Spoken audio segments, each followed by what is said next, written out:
Hi friends, welcome to మన చందమామ కథలు. ఈరోజు ఒక మంచి చిన్న కథతో నేను మళ్ళీ మీ ముందుకు వచ్చాను. కథ పేరు తేలు కుట్టిన దొంగ.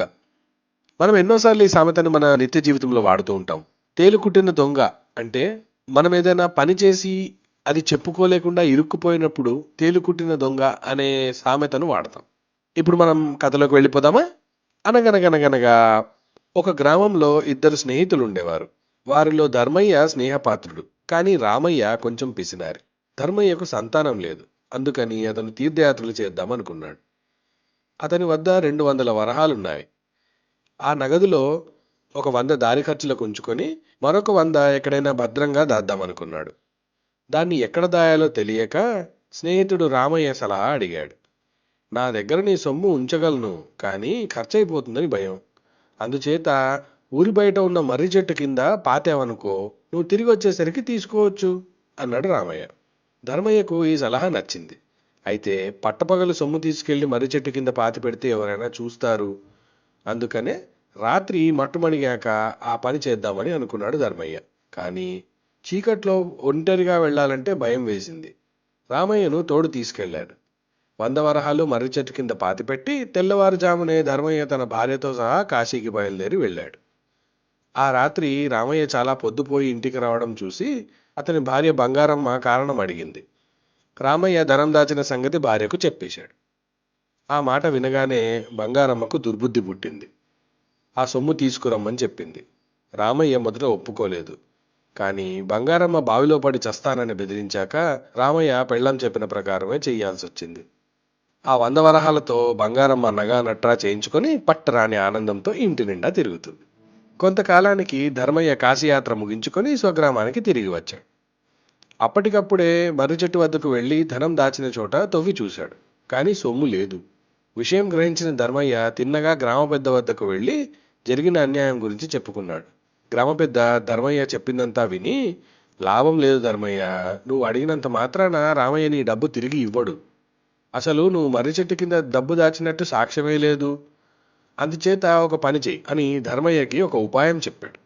గ్రామ పెద్ద ఇంటి నుంచి ధర్మయ్య రామయ్య ఇంటికి వెళ్ళాడు. ధర్మయ్యను చూడగానే రామయ్య గుండె గుబేలుమంది. అయితే ధర్మయ్య వాలకం చూస్తే అతనికి తన సొమ్ము పోయిన సంగతి ఇంకా తెలిసినట్టు కనపడలేదు. ధర్మయ్య ఇంకా మర్రి చెట్టు దగ్గరికి వెళ్ళి ఉండడులే అనుకుని కాస్త ధైర్యం తెచ్చుకున్నాడు రామయ్య. ఏం ధర్మయ్య, ఇదేనా రావడం? యాత్ర సుఖంగా జరిగిందా అని కుశల ప్రశ్నలు వేశాడు. నీ దయవల్ల దివ్యంగా జరిగిందయ్యా రామయ్య. అయితే చూడు, మనం మరోసారి మర్రి చెట్టు దగ్గరికి వెళ్ళి రావాలి. ఎందుకంటే నేను బయలుదేరిన వేళా విశేషం ఏమిటో గాని ఆ యాత్రలో 1000 వరహాలు సంపాదించాను. ఆ 1000 వరహాలు కూడా ఆ పాత మొత్తంతో కలిపి పాతిపెట్టి అలా రామేశ్వర యాత్రకు వెళ్దాం అనుకుంటున్నాను. రేపు రాత్రికి నేను మీ ఇంటికి వస్తాను. మన ఇద్దరం కలిసి మర్రి చెట్టు దగ్గరికి పోదాం, సరేనా అన్నాడు ధర్మయ్య. ఇద్దరూ కలిసి మర్రి చెట్టు దగ్గరికి పోవాలి అనుకునేసరికి రామయ్య భయపడ్డాడు.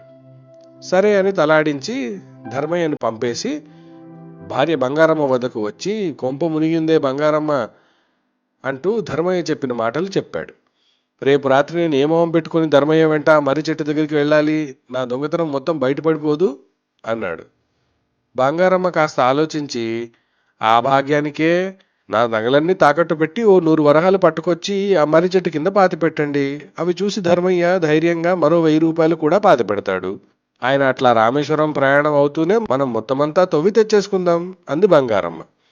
రామయ్య తన భార్యకు గల సూక్ష్మబుద్ధిని మెచ్చుకొని ఆమె నగలు తీసుకెళ్లి తాకట్టు పెట్టి 100 వరహాలు తెచ్చాడు. వాటిని వెంటనే తీసుకెళ్లి అదే రాత్రి ఆ మర్రి చెట్టు కింద పాతిపెట్టి వచ్చేశాడు. మర్నాడు రాత్రి రామయ్య ధర్మయ్య కోసం చాలాసేపు ఎదురు చూశాడు. కానీ ధర్మయ్య జాడే లేదు. అర్ధరాత్రి అయింది. రామయ్య ధర్మయ్య ఇంటికి వెళ్ళి తలుపు తట్టేసరికి మంచి నిద్రలో ఉన్న ధర్మయ్య కళ్ళు నలుపుకుంటూ లేచి, ఏం రామయ్య, అర్ధరాత్రి వేళ వచ్చావు అన్నాడు. ఈ రాత్రికి మర్రి చెట్టు కిందికి పోదామంటివి కదా, ఏమైంది అన్నాడు రామయ్య. ఓ అదా, నీకు తెల్లవారు చెబుదామనుకున్నానయ్యా. నేను ప్రస్తుతానికి రామేశ్వరం ప్రయాణం మానుకున్నాను. అందుకే సాయంకాలమే వెళ్ళి మనం పాతేసిన డబ్బు కాస్త తెచ్చేసుకున్నాను అన్నాడు ధర్మయ్య. రామయ్య గుండె గుబేలుమంది. చేసేది లేక ఇంటికి తిరిగి వచ్చి జరిగిందంతా భార్యకు చెప్పాడు. అయ్యో, ఎంత మోసం! 200 వరహాలు నగలు తాకట్టు పెట్టామే, ఇదంతా ఎట్లా విడిపించుకోవడం అని బంగారమ్మ ఏడ్చింది. ఆమెతో పాటు రామయ్య కూడా ఏడ్చాడు. కానీ ఏం చేస్తాం, తేలు కుట్టిన దొంగలు, కిక్కు మనడానికి లేదు. అద్భుతంగా ఉంది కదా. ఇటువంటి చిన్న కథలతో ఎంతో గొప్ప గొప్ప నీతులను మన చందమామ మనకు చెప్తుంది. ఎవరిని మోసం చేయకూడదు అనే నీతి ఎన్నోసార్లు మనకు చందమామ కథలు చెప్తాయి. అయినా కూడా ఈ రోజుకి మానవులు చేసేంత మోసం ఇంక ఏ ప్రాణి చేయదు, అది ఏ విషయమైనా సరే. కాబట్టి ఫ్రెండ్స్, నచ్చింది కదా ఈ కథ? ఇలాంటి మరిన్ని చిన్న చిన్న కథలతో ప్రతి బుధవారం నేను మీ ముందుకు వస్తూనే ఉంటాను మన చందమామ కథలతో.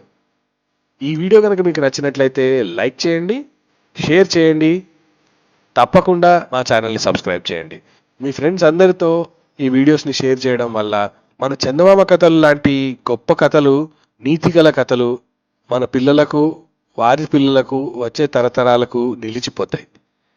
అదే నేను చేస్తున్నటువంటి ఈ ప్రయత్నం. దీనికి మీరు తప్పకుండా సహకరిస్తారని నా ఆశ. వచ్చే వారం మరొక అద్భుతమైన కథతో వస్తాను. అప్పటి వరకు సెలవు, బాయ్.